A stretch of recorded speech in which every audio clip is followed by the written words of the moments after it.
Hey guys, my name is Annabelle and I'm a research assistant for the Marine and Coastal Ecology Research Center. Education is one of the most important parts of conservation, so today I'm going to teach you guys some fascinating stuff about sharks and their livers.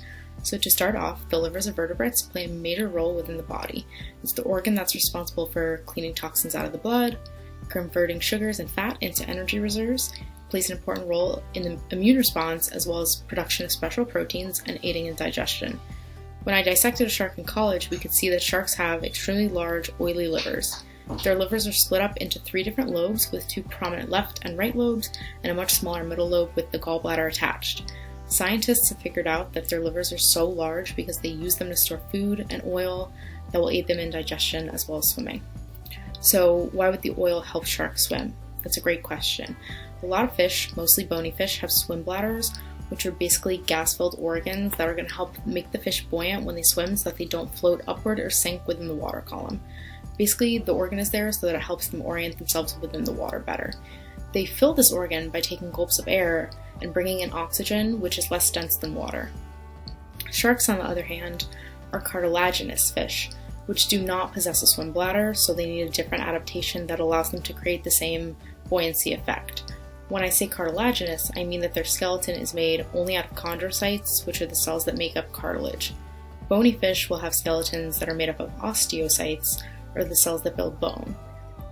Their livers are filled with oil that is much less dense than water, thus creating the same buoyant effect when they swim and helps them save energy by not using their fins.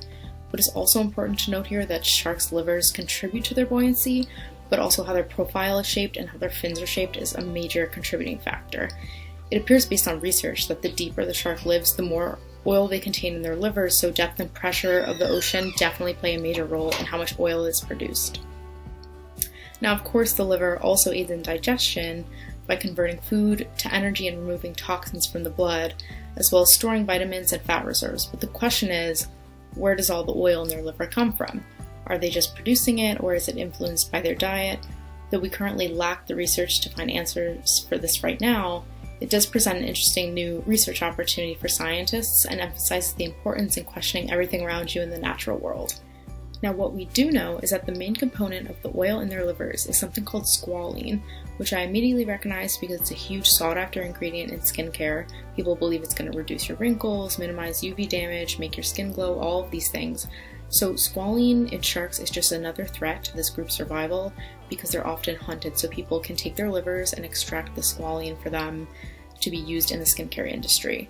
So this issue is a really important thing to be aware of for shark conservation, but it's also important to educate yourself about the types of products that you use and things like that. So that's it for my lesson on shark livers. I hope you guys enjoyed it, and I hope you're inspired to ask more scientific questions about sharks and shark conservation.